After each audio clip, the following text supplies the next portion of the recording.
Hola, bueno, hoy es 24 de noviembre del 2015. Mirando el titular en el Espectador a través de internet, pues se dice por parte del senador del Polo Democrático Álvaro Castilla, Iván Cepeda, quienes hicieron una evaluación de la crisis penitenciaria y carcelaria, van a llevar al debate al Congreso, un debate en la Comisión Séptima sobre el asunto pues de las enfermedades que se están presentando con varios internos al interior de las cárceles, de las 21 cárceles que existen en Colombia. Hay en estos momentos una huelga de hambre, toda vez que están en unas condiciones deplorables de hacinamiento. Entonces volvemos otra vez con este tema que había revisado yo por allá en enero del 2014, justo cuando salió la ley 1709 del 20 de enero, que modificó la ley 65 del 93 y otras leyes, tratando pues de darle unos paliativos al problema del hacinamiento carcelario, penitenciario y carcelario del país, de nuestro país. Es un problema, es una bomba de tiempo que realmente ya colapsó. El Estado tiene que tomar postura en cuanto a esta problemática que vamos a revisar ahora, toda vez que no es de 2015, sino ya esto lo venía analizando desde 1984, cuando salí egresado de la Universidad Santiago de Cali como abogado. En ese entonces estaba la ley segunda de 1984, estoy hablando hace 31 años, que solamente existía aquí en Cali la cárcel de Villanueva, hoy conocida como cárcel de Villahermosa, que eso no tiene sino el título, porque Hermosa no tiene nada, absolutamente. Un establecimiento carcelario que tiene capacidad para 1.667 internos. Al día de hoy, según la personería, se dice que hay 6.400 internos, y estoy hablando solamente de la ciudad de Cali, después de que esta cárcel de Villahermosa, creada en 1958, un problema de las cárceles, de los vetustas que están, debido a que su infraestructura no cumple con las condiciones mínimas para de salubridad y otras, como vamos a analizar ahora. Entonces es un problema que vengo insistiendo yo en esta conferencia documental que hago, solamente para tocar este punto y darlo a conocer a la misma comunidad, porque es preocupante que en este país no se le haya dado una solución de fondo a las causas, más ir a los efectos, que es lo que solamente, entonces decimos que son paliativos, como una especie de medicina provisional a una enfermedad terminal. Pero bueno, están entonces la ley 65 del 93 y la ley 1709, que se expidió pues el año pasado en enero del 2014, con el fin de descongestionar mirar esa problemática, y así se denominó pues entre comillas ley de descongestión carcelaria. Y entonces se modificaron algunos artículos de la ley 65 del 93, la ley 599 del 2000 y la ley 55 de 1985, y se editaron otras disposiciones relativas entonces a este asunto del penitenciario y carcelario. Y recientemente, en este año, tenemos la ley 1760, que es del 6 de julio del 2015, que reformó algunos artículos de la ley 906 del 2004, que es el Código de Procedimiento Penal, pero más que todo dándole pues también una solución a la cuestión que se relaciona con la detención preventiva intramural, y ahora entonces desde una visión o una política criminal, atendiendo a lo que vamos a ver ahora sobre diferentes fallos de la de tutela de la Corte Constitucional sobre el estado de cosas inconstitucionales del sistema carcelario. Entonces se busca que sea la última ratio la privación de la libertad. En esencia, se debe mantener la libertad y excepcionalmente bajo ciertas circunstancias, de acuerdo pues a la Constitución política y todo lo que regula el tema de la privación de la libertad con fines constitucionales, como se refiere pues sin entrar a pronunciarme con los de los artículos 308 y siguientes de la ley 906 que regulan el tema pues de la privación de la libertad. Pero en esencia entonces se moduló a efectos de que sea excepcional la privación de la libertad, tratando pues de buscar alguna solución a estos efectos nefastos que se están presentando de la población carcelaria. Se informa, según lo que reviso, que hay cupo en las 21 cárceles del país aproximadamente para 76.000 cupos, y hoy en día hay un sobrecupo casi del 50%, porque llegan a una población carcelaria de 115.000 personas, lo que representa un asunto en cuanto al presupuesto que ya está en déficit financiero al mismo Estado, porque todos los costos que implican el sostener, el darle alimentación, el de tener a esa persona en un centro penitenciario y carcelario, y además de darle todo lo que corresponde a la salud. Por eso es que en la prensa del Espectador de internet reviso pues de la propuesta que se va a llevar al Congreso en la sala séptima para debatir el problema por parte de estos congresistas, pues a un día después de que ya anunció el presidente de la República darle el indulto a 30 guerrilleros, todo relacionado pues con el asunto del proceso de paz. Pero la dimensión que tiene en estos momentos es que hay más de un centenar de personas privadas de la libertad, ya sean condenadas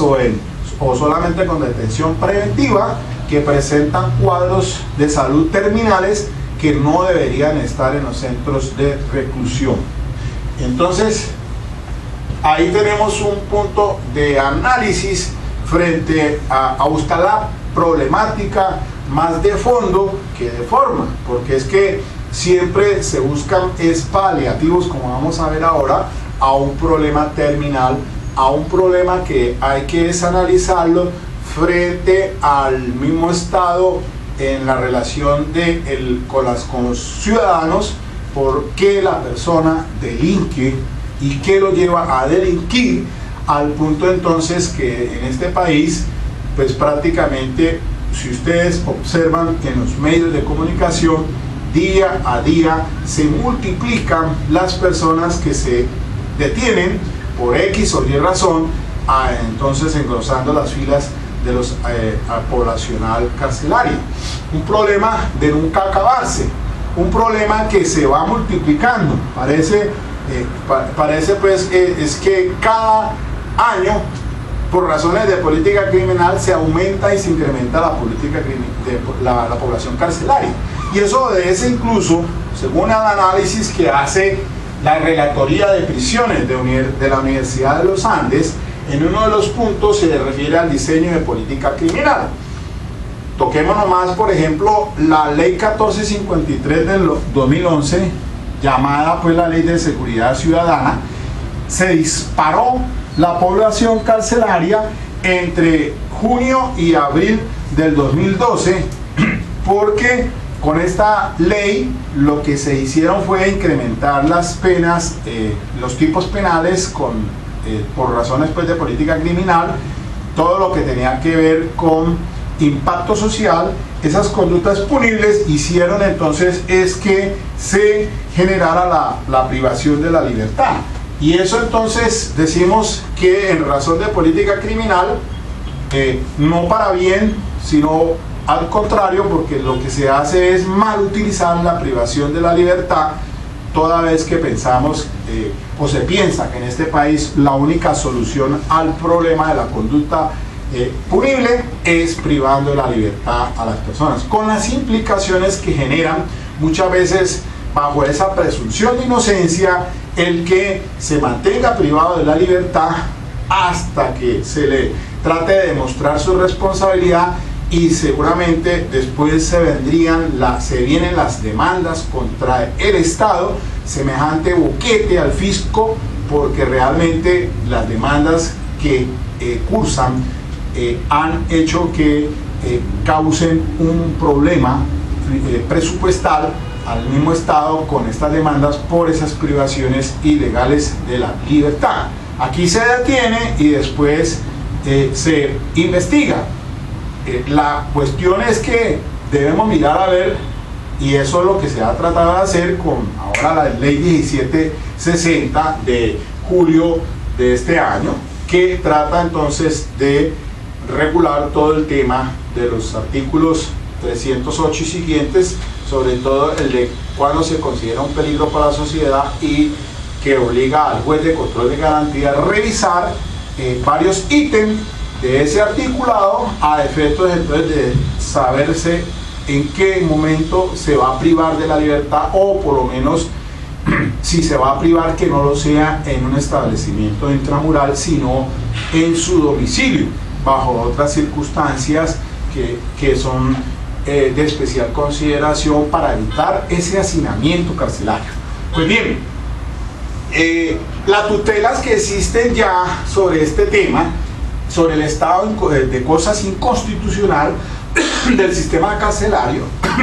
se remonta a la tutela 153 del año 98, y recientemente pues la CTT 388 del 2013, y ahora para el mes de abril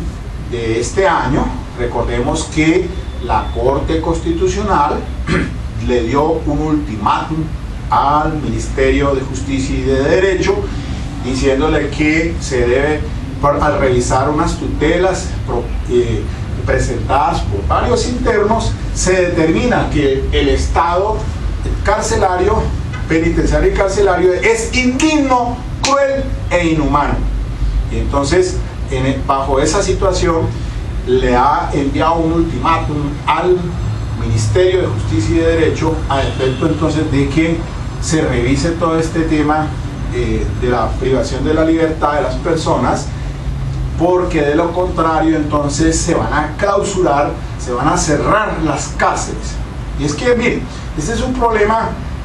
que no es de ahora, esto ya viene sucediendo mucho tiempo atrás. Aquí en Cali, para los que pueden recordar y tienen memoria, están las bodegas del ferrocarril. En alguna época las estaciones de policía, y quizás en estos momentos está sucediendo, y por eso hay una tutela también de la personería y defensoría, para que no se mantengan en las estaciones de policía, porque no son sitios adecuados para tener personas por lo menos no más de 36 horas. Sin embargo, la situación ha sido tan caótica que ya sabemos que a nivel nacional las URI, y vemos a personas que son esposadas en los árboles, son en la vía pública, con todos los traumatismos que eso genera y el impacto social que también genera tener en esas condiciones infrahumanas. Decía que aquí en Cali, recordando, se acondicionaron las bodegas del ferrocarril como centro carcelario por parte del INPEC, pero entonces eso también creó otro problema, y eso era para darle solución al asunto pues de en ese entonces, hace unos 7 u 8 años más o menos, porque ya después se habilitó, se creó la cárcel Herón de Jamundí, en la que tiene en estos momentos también una población carcelaria en hacinamiento, ese centro penitenciario como tal, porque ese sí, haciendo la distinción de que en Villahermosa actualmente pues sirve no solamente como penitenciario sino carcelario, o sea, personas que están condenadas como otros que están en detención preventiva, pero Herón de Jamundí sí funciona, básicamente son para personas en condición ya de condenas o condenados, condenadas y condenados que están cumpliendo allá su proceso de rehabilitación. Y ahora vamos a ver eso también, porque es que el informe tan importante que rinde la Universidad de los Andes, y como existen otras universidades que están estudiando este fenómeno también, debido pues a esta problemática, aquí en Cali la Universidad Libre, la seccional Cali también hizo un estudio en relación con esta problemática del hacinamiento carcelario. Y mire, entonces se habla del diseño de política criminal que les comentaba con la entrada en vigencia pues, de la ley 1453 del 2011, que lo que hizo fue disparar la población carcelaria, porque al 2012, a abril del 2012, habían ingresado casi 19.000 más presos, casi, entonces a una población más o menos de unas 95.000 personas en condición pues en detención, cuando solamente el cupo pues era para es más o menos para 76.000. Entonces cada año lo que se propugna es por aumentar los cupos, y es lo que es la forma o el paliativo que tiene el Estado, solamente el de aumentar el cupo de población carcelaria, pero esto es minimizando los efectos más no las causas del problema. Entonces, eso lo que hace es generar otro problema, porque si el presupuesto es solamente para finalmente aumentar la población, para permitir los cupos en la población carcelaria, lo que se reduce entonces se repercute, se refleja es en recorte en la salud, el recorte en las actividades de resocialización. Mire que aquí el estudio de la Universidad de los Andes pues se enfoca la problemática de que en esencia la cárcel, la función que cumple es la de resocialización, rehabilitar a esa persona, prepararlo para que vuelva a ser un ser útil a la misma sociedad, rehabilitarlo y resocializar. Para eso entonces existen actividades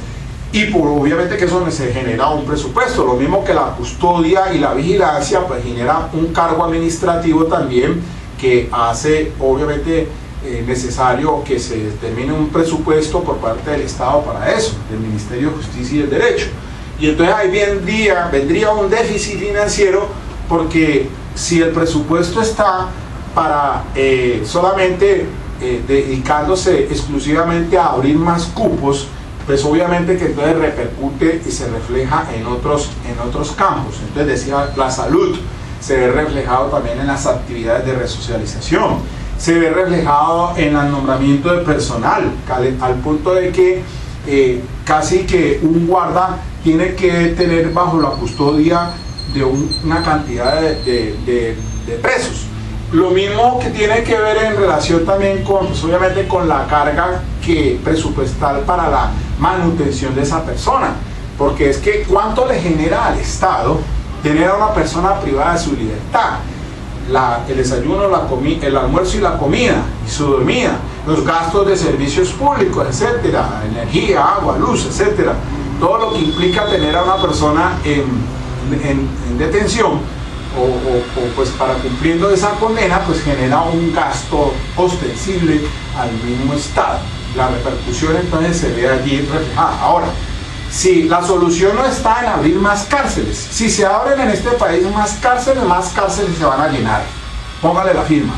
porque según política criminal entonces, a veces equivocada, aumentando penas y deteniendo personas, entonces lo que hace es que se dispare la población, casi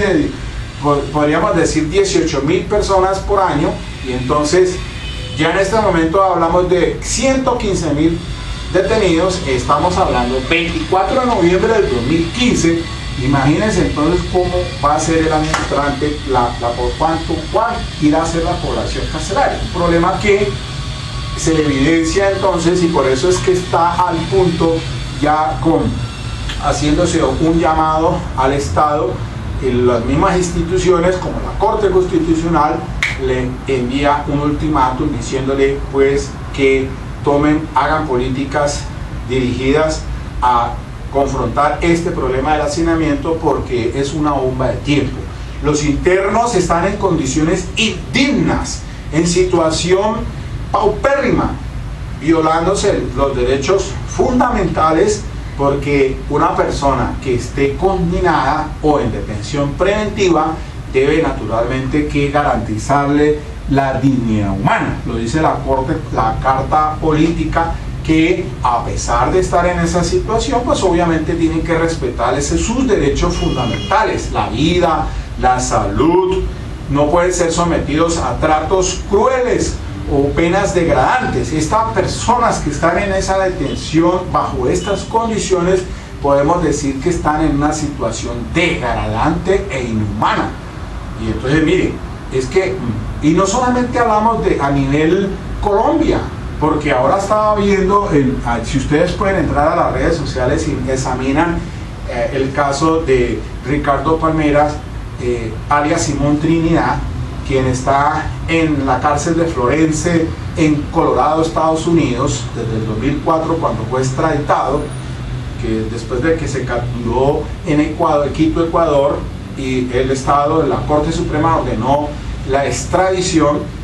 No es sino que miren ustedes por el video en qué condiciones está esa persona: esposado,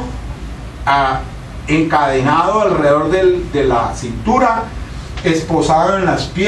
pies, y además de eso tiene un brazalete en la pierna que le generaría unos voltios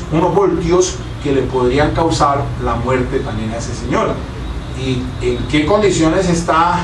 él en esa cárcel de máxima seguridad de Estados Unidos? Y hablamos de que es una cárcel que de pronto pues sí tiene todos lo que con relación pues a la salubridad y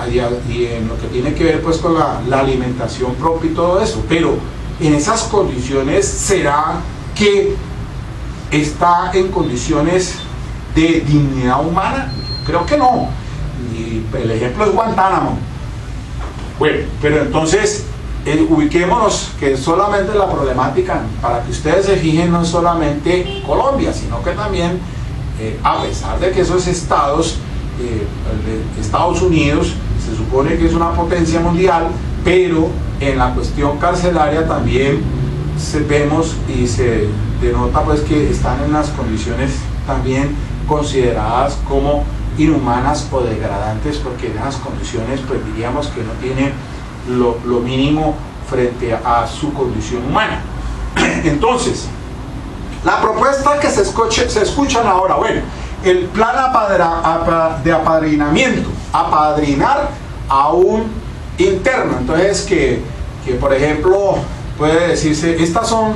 paliativos, hablamos de minimizar los efectos. Entonces se escuchaba decir del plan apadrinamiento: apadrinemos a un interno, listo. Entonces una persona de bien o una empresa le da trabajo y se somete entonces a ejercer como una especie de control de ese interno que sale de la cárcel a trabajar y que debe informarse entonces inmediatamente al penal en caso tal de que la persona incumpla. Bueno, listo.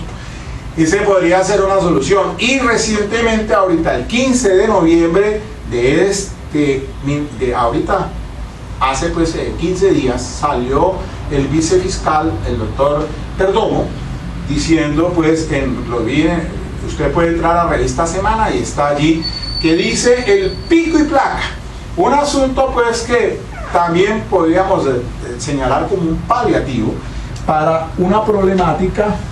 social del hacinamiento carcelario. Entonces se habla de los sistemas abiertos y semiabiertos. ¿Qué es eso? Un sistema abierto es que el interno, el condenado, pueda salir entonces a trabajar en el día bajo ciertas condiciones, obviamente, y teniendo en cuenta que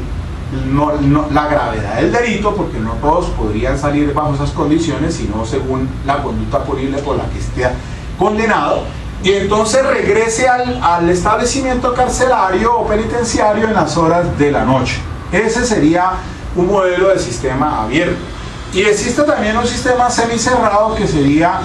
los fines de semana, semiabierto, que sería los fines de semana pueda salir del establecimiento penitenciario y carcelario. Porque el establecimiento normalmente, la pena siempre se cumple en establecimiento cerrado o intramural, a excepción que esté bajo una prisión domiciliaria, que sería entonces el cumplimiento de esa pena en su casa, bajo ciertas bajo ciertos requisitos y parámetros. Puede ser el brazalete electrónico, en fin, según lo que disponga el juez de ejecución de penas. Pero habla el vicefiscal entonces de el sistema abierto y el semiabierto, y también podría haber un sistema semicerrado, como tratándose por ejemplo para que reciba más visitas, por ejemplo, ahora no solamente los fines de semana. Y ahora pues resulta que aquí estaba leyendo, a propósito de eso de las visitas, estaba leyendo el ADN, que es un periódico que circula aquí en la ciudad de Cali, y entonces dice: Villahermosa se quiere despedir de las largas filas. El INPE puso en marcha un nuevo sistema para evitar esperas en ingreso al penal. Y entonces aquí les doy la clave. La página web en la que los allegados a los internos de Villahermosa pueden solicitar un turno de visita es 190.24.138.116.808. Allí deben de registrar su documento de identidad y el número de identificación del preso, número único nacional del interno. Esto, según entonces, lo que se pretende es para evitar esas largas colas que se generan en la cárcel de Villahermosa, sobre todo los días de visita. Y de igual manera entonces puede decir que ya aquí en este tema del establecimiento, volviendo otra vez a la propuesta del vicefiscal del establecimiento semicerrado, pues sí, sería permitir más las visitas de las personas o sus allegados al interno, como también un contacto más con el exterior. Ahora, esto no se opone obviamente a ciertas personas condenadas bajo las características en que cometió esa conducta punible de una atrocidad o de una gravedad de tal magnitud frente a determinados delitos, pues no pueda tener ningún beneficio de esto, sino el completo aislamiento y pues una situación pues sui generis, o podría decirse para ciertos casos, porque por regla general, según las estadísticas que se tienen, pues miramos nosotros que las cárceles están más llenas, pues son por conductas punibles que son de impacto social. Entonces está el hurto calificado y agravado, hablamos del porte ilegal de armas, el porte de estupefacientes, etcétera, asuntos que tienen que ver pues como la extorsión o un secuestro extorsivo, son las conductas de más impacto social, y esas son las que realmente tienen atiborradas las cárceles, las 21 cárceles del país, y son personas entonces que habría que mirar entonces esta propuesta que trae el fiscal. Pero bueno, ese es un asunto, un paliativo, más no es la solución. La cuestión es que hay que enfocar en los estudios, y es una invitación a las mismas universidades, a los departamentos de investigación, que enfoquen el asunto es a mirar cuál es la problemática social que genera esas conductas punibles, o por qué la persona delinque, qué lo lleva a delinquir. Entonces hay que partir entonces de hacer un análisis criminológico de por qué la persona comete el delito, y las causas del delito. Estos son asuntos que tienen que ver y se relacionan pues con los efectos, o sea, los paliativos a una problemática del hacinamiento. ¿Sí? ¿Qué hacemos? Pues sí, puede ser, por ejemplo, que la propuesta es muy viable, la que hace el vicefiscal, pero eso no soluciona un problema, no soluciona el problema del por qué la persona delinque. ¿Qué es lo que le lleva a delinquir realmente? ¿Por qué no revisamos todo el aspecto de los menores de edad? Ahora que estoy trabajando en este programa de infancia y adolescencia, me doy cuenta de que, como criminólogo que soy, de la Universidad de Santiago de Cali que la problemática allí que se maneja es bastante complicada con esta justicia restaurativa de los menores, y es allí donde se inicia ese potencial delincuente, y lo vemos a diario en las audiencias que vamos de imposición de sanción, cuando tenemos jóvenes entre los 14 y los 18 años que son procesados, y según mi estadística que manejo yo, de acuerdo a los cuadros que manejamos con la Defensoría Pública, todos son hurto calificado y agravado, el porte de armas, el porte de estupefacientes, el consumo de spa, alucinógeno, extorsiones, homicidios, tentativa de homicidios. Esa es la problemática, y violencia intrafamiliar también puede decirse. Aquí no tenemos nada que ver con asuntos diferentes. Puede ser que se presenten sui generis casos frente a otros bienes jurídicos que se atentan, pero usualmente son esos. Y entonces la ley 1098 del 2006, que regula todo el tema de infancia y adolescencia, pues entonces, que es una justicia restaurativa, y ya lo he ido aprendiendo ahora que he tenido la oportunidad de estar dentro de este sistema tan interesante y especial. Tengo un contacto directo con los jóvenes entre 14 y 18 años, y realmente el fenómeno apunta es a la problemática familia. Es la familia la columna vertebral, y los factores negativos de los llamados pares negativos. El joven de falta de control por parte de la madre, porque es que ahora es monoparental, la familia es monoparental, es decir, el padre está ausente. Normalmente es la madre, pero como esa madre tiene que trabajar, entonces el joven termina con sus pares negativos, es decir, en la esquina, en la gallada, en lo que llamamos nosotros. Allá es donde se dan y desescolarizados. Entonces hay un problema, y se dice que entonces el joven no tiene oportunidades porque no está escolarizado. Termina entonces siendo manipulado por los adultos frente a ciertos delitos, más que todo de conductas criminales que tienen que ver con el microtráfico y la extorsión y el sicariato,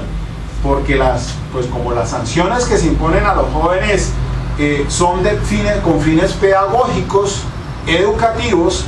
y de restauración, más no son como los fines de rehabilitación y resocialización que se manejan para los adultos. Entonces son manipulados para que entonces hagan parte de algunas bandas criminales. Pero entonces lo que quiero hacer énfasis es que la problemática en esencia es el núcleo familiar.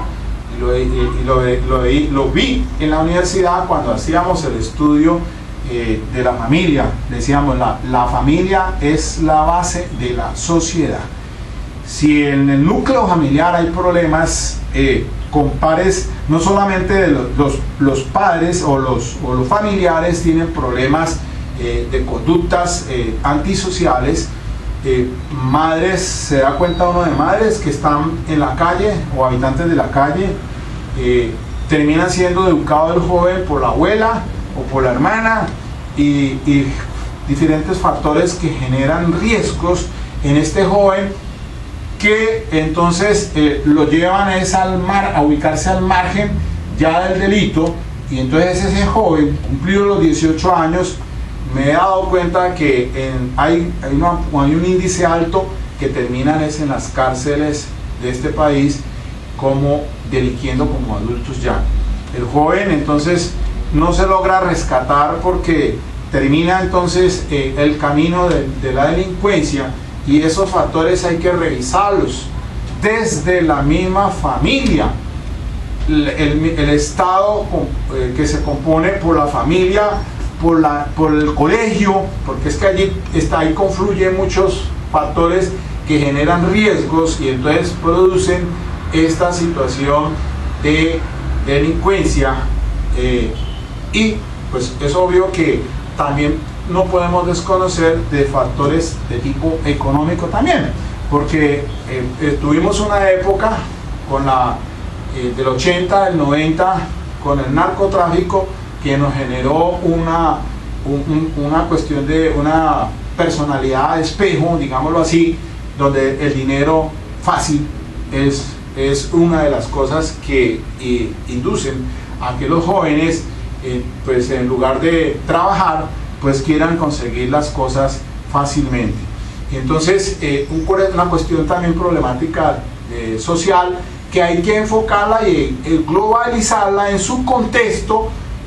como lo hace la misma Fiscalía ahora hablando del contexto, porque cada región tiene su propia problemática. Cali es un asunto, el Cali lo dividimos en comunas, un problema puede ser en Siloé, otro problema puede ser diferente en el distrito de Agua Blanca, otro problema puede ser diferente en otro barrio, sí, en fin, pero casi en esencia es el mismo común denominador lo que lleva a que se presenten estos fenómenos delincuenciales. Y aunque es mal decir y hablar de estratos, porque uno no puede estratificar a las personas, eso es algo que está muy mal, porque decir que estrato 1, que estrato 2, que estrato 3, todas las personas tienen en igual de condiciones, hablemos así, sino que ya desafortunadamente estratificamos y entonces decimos es que unas conductas punibles se dan en el estrato 1, otras se dan en el estrato 5, no, casi que la problemática es igual. El mismo consumo de spa, por tomar un ejemplo, se tiene no solamente acá en el distrito de Agua Blanca, sino también en Ciudad Jardín, que es donde vive gente, digo yo, en condiciones económicas un poco mejor, digámoslo así. No hablemos de estratificados, sino personas que están, pero con la misma problemática, porque el consumo de spa es generalizado y se da en los parques, se da en los colegios, y es allí donde realmente tenemos esa lucha que centralizarla, porque eso lleva a una conducta criminal. El consumo de spa o el abuso del alcohol generan otros problemas. Puede llevar a esa persona, a ese joven, a ser un delincuente. Entonces, miren que la invitación muy especial a las universidades es focalizar el problema, las causas que han generado el problema del hacinamiento carcelario, porque es decir, si miramos el fenómeno delincuencial, pues no es lo mismo hace 30 años al fenómeno delincuencial de ahora, del siglo XXI, porque un fenómeno era el año 1980, cuando estaba en auge el narcotráfico, y en el año 90 pues vimos otro fenómeno en este país con la lucha contra el narcotráfico y todo lo que nos generó 30 años atrás. No solamente eso, sino otros problemas también, porque hablamos hace 30 años de lo del Palacio de Justicia y hablamos del asunto por no mencionar nombres aquí ahora, pero sí en el problema de narcotráfico, de ya personas que no están, porque se luchó contra ellos toda vez que se fueron en contra del Estado y generaron toda esta problemática. Pero eso subsiste. A pesar de eso, al rey muerto, rey puesto. Y entonces eso es una secuencia, una problemática así. Y entonces no podemos decir que se acabaron con los grupos también denominados paramilitares, porque se generan otros grupos de delincuencia también. Entonces eso hay que manejarlo en lo que se conoce ahora como estudio en contexto, es decir, ubicarse frente a ciertas conductas criminales para luchar contra ellas, como está haciendo el mismo Estado, y entonces se crean las fiscalías para luchar determinados factores problemáticos o delincuenciales. Por ejemplo, ahorita se acaba de crear el grupo contra el feminicidio, que es algo pues importante, de la lucha contra la violencia del género femenino. Fiscalía para eso, fiscalía para las BACRIM. Entonces, eso son investigaciones de contexto, y así podría decir entonces que cada una tiene un perfil, y hay que examinar en el lugar o la zona en la que se genera esa problemática y hacer un enfoque desde el punto de vista criminológico. Pero así mismo, las universidades tienen que encauzar el problema precisamente a esos factores que generan esa clase de delincuencia, porque yo hablo aquí ya es de una delincuencia individualizada, pero hoy en día hablamos de una delincuencia grupal.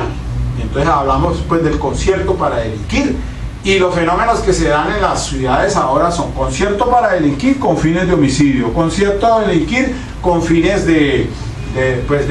sicariato, con fines de tal, es decir, microtráfico, con el fin de extorsión. Entonces son conciertos para delinquir. Ahora la lucha es contra la delincuencia organizada. Ya no tenemos esa delincuencia individualizada. No solamente estamos frente al que le quitó el reloj a la dama en la esquina, o el que le despojó el celular, estamos ya ante una delincuencia estructural. Pues muy bien, entonces miren cómo es interesante y surgen temas que tenemos que abordar aquí pues ahora con la cuestión de la crisis penitenciaria y carcelaria en Colombia, pero quería hacer énfasis en lo que está sucediendo actualmente. Entonces, si bien es cierto, ahora se vienen los acuerdos de paz y seguramente el primer semestre para el 2016 ya estará firmado por fin, después de 50 años o más, en el que pues mire que el problema de la crisis carcelaria también se tiene y se da cuenta de guerrilleros que están en situación de infrahumanas y en condiciones también de salud terminal. Por eso entonces ahora seguramente se van a dar el indulto por parte del presidente actual a 30 guerrilleros como un paso, pero eso debería ser también esa reflexión del gobierno de decretar el estado de emergencia para confrontar esta crisis del hacinamiento carcelario. Y entonces no hablemos de indultar, porque pues se indultan pues, por ser delitos de rebelión, porque son delitos políticos, pero en delincuencia común el asunto es muy diferente. No podemos decir que vamos a indultar por homicidio, no, allí, pero sí se puede mirar a ver de qué manera se le da viabilidad a la propuesta del vicefiscal para entonces buscar paliativos a eso, pero sin descuidar entonces exigiéndole al comité o a la comisión de política criminal del el consejo que existe de política criminal del Estado, que lo integran altos dignatarios, para pues entonces crear bloques de estudio frente a con razones de política criminal, para explicar el fenómeno que se presenta después de pronto lo que se viene en el post-conflicto. Ahora se enfocarán más la lucha criminal contra determinados asuntos diferentes, ya que no tienen que ver pues con la lucha contra los subversivos. Entonces, mire cómo es de interesante este tema y daría lugar a muchos aspectos para tocar, pero entonces es un llamado de atención y de reflexión. Es casi, yo lo digo, como una especie de documental frente a lo que ya había estudiado o vengo haciendo desde enero del año pasado, cuando comencé haciéndole el estudio a la cárcel de Villahermosa y a Herón en Jamundí.